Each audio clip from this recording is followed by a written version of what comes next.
Good evening. Well, it was a day of name, pTree name to be precise. But got all the documentation complete, all of the implementation complete. So it's all finished. Finally, all of the good things.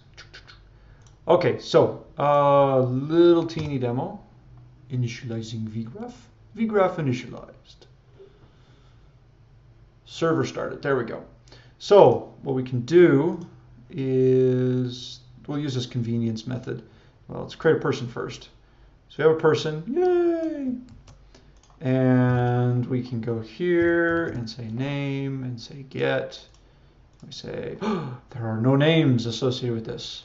But what we can do is we can post and say a name is Mr. Bigglesworth. I think that's how you spell it. I don't know. There's a dot in it though. Period. Yeah, close enough. We can go ahead and do that. And then you see there's our name, Mr. Bigglesworth. If we wanted to, we could take the ID of this name and say, whoa, name that guy, get it, and then, woo, there it is. Let's see, grab the person.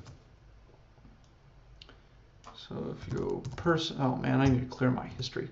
We're gonna go name, get, yay, we have our name. So we can get a list of names, other things like that. So little, it seems like so little to show, but it's all that foundational stuff. It comes slowly, and then once it's done, then you start moving along at a much quicker pace. So I'm going to shut down vgraph. Actually, that is Neo4j taking a long time to shut down, which I haven't quite figured out why, but who cares? So yeah, really good week this week. I need to go groom my backlog and figure out some other stuff, but I promised I would show you awk. So awk. What awk is a set of custom HTML5 web components used for Trepo. It's part of the reason we're doing a specification like this. There are a few times where we could have taken a few of these elements and stuck them inside and made the actual post objects bigger. But what we want to be able to do is have components like have a core person, a core date, place. These look familiar. There's a conclusion name. There's your birth. There's your marriage. And then a general awk person.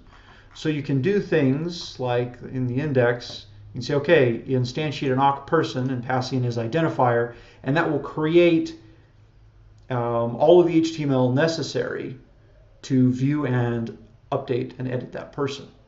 You can also do things, whoops, well, there's the elements, layout.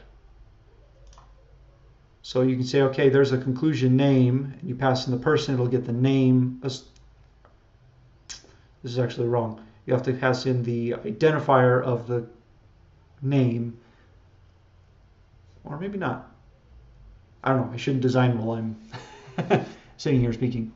But you'll be able to just use regular HTML5 elements. Just plop them in on your page.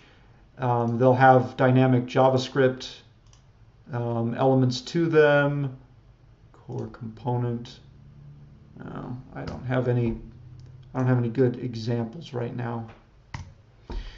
But that's what I'll be working on next, now that I actually have an API that I can spin up and actually use. And then once that's done, I should be able to start doing the same thing I did with Trepo with all the different layers. We'll do that with all of the UI. We start with awk components, then we'll build components together, and we'll add styling, and then apps, and then just turn it into this open source. I was going to say monster, but that has a kind of a, well, it could have a positive connotation. But oh, so close, so close. getting so close to being able to show someone UI and being able to have boundary nodes and say, okay, here's my repo, and then it goes into yours, and submit the equivalent of pull requests to your repo, and collaboration, and be able to crawl the graph, and so many good things are getting closer. So, well, hope you have a great weekend, and I'll see you on Monday. We'll talk more about awk, I'm assuming, and I'll need to update my backlog. So, take care.